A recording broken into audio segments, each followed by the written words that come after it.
Le but ici est de répondre à la question comment choisir le bon type de graphique. Alors, avant de rentrer dans le vif du sujet, juste une précision, on va utiliser dans cette vue beaucoup de concepts qui ont été détaillés, expliqués dans le chapitre sur les types de graphiques. Donc je vous invite à regarder de près ce chapitre si ce n'est déjà fait.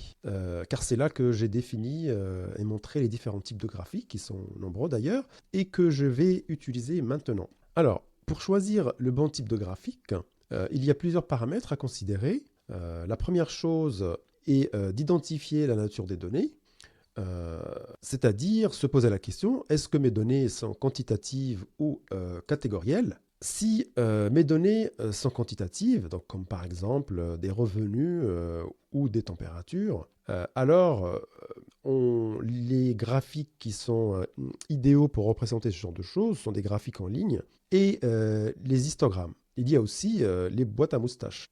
Tandis que si vous avez des données catégorielles, comme par exemple des pays ou des données avec des genres, etc., dans ce cas-là, les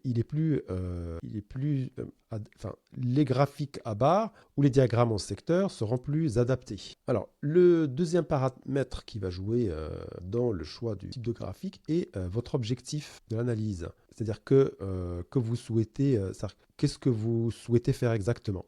Par exemple, pour montrer comment quelque chose change au fil du temps, nous avons vu que un graphique linéaire est très bien adapté pour ce genre de choses. D'accord. Il y a les graphiques empilés, ce sont peut-être aussi qui sont utiles dans ce cas, pour comparer la composition de différents groupes. Donc, si vous avez des données qui sont définies par groupe, vous pouvez tout à fait utiliser les graphiques empilés. Pour faire des comparaisons, alors on a vu que les graphiques à barres ou les graphiques en ligne sont très efficaces pour ce genre de choses. Les graphiques en radar aussi peuvent être utiles pour comparer plusieurs variables quantitatives sur plusieurs sujets ou groupes. Si vous souhaitez montrer la distribution des données, dans ce cas, vous pouvez envisager des histogrammes ou des boîtes à moustaches. Donc on a vu ça tout le long du chapitre sur les types de graphiques, on a montré des exemples. C'est l'intérêt même de ce genre de graphiques, ce sont les histogrammes et les boîtes à moustaches. Si votre objectif est d'examiner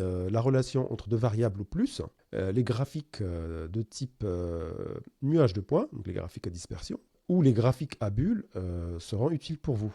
Dans le cas où vous souhaitez plutôt détecter les valeurs aberrantes, les valeurs extrêmes, les histogrammes et les boîtes à moustaches sont des outils idéaux pour détecter ce genre de points. Donc voilà un petit peu quelques considérations en fonction de votre objectif, le type de graphique que vous pouvez choisir. Bien entendu, je ne peux pas être exhaustif sur ce point parce qu'on a vu tout au long, on a examiné les différents types de graphiques et voilà, j'ai essayé de dégager un peu les tendances générales et les considérations les plus utilisées. Sinon, il y a beaucoup de possibilités. Il n'y a jamais une solution unique de toute façon pour représenter quelque chose, comme on verra par la suite.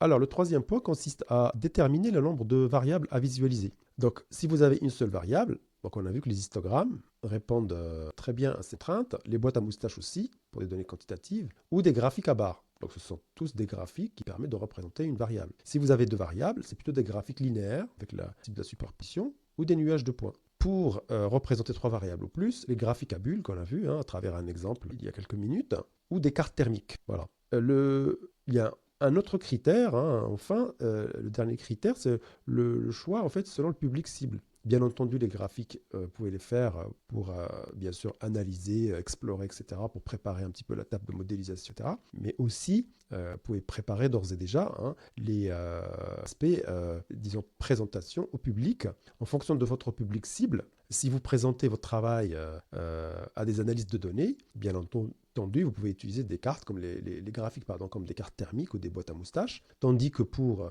un public général, vous préférerez utiliser des graphiques de lecture plus simples comme des graphiques linéaires, des graphiques à barres, etc. En tout cas, l'idée ici est d'adapter le type de graphique à utiliser en fonction du public cible. Comme j'ai dit, il n'y a jamais une seule solution pour faire les choses, pour répondre à l'action, quel type de graphique dois-je utiliser, et plutôt est toujours sujet à des tests et des itérations pour trouver la bonne solution qui répond à vos objectifs. Donc n'hésitez pas à expérimenter plusieurs graphiques pour vos données et évaluer lequel communique le mieux l'information que vous souhaitez mettre en avant. Donc c'est une partie essentielle qui est l'itération, une partie essentielle de visualisation. Voilà, donc en résumé, le choix du type de graphique dépend de ce que vous essayez d'analyser ou communiquer et de ce qui est votre audience.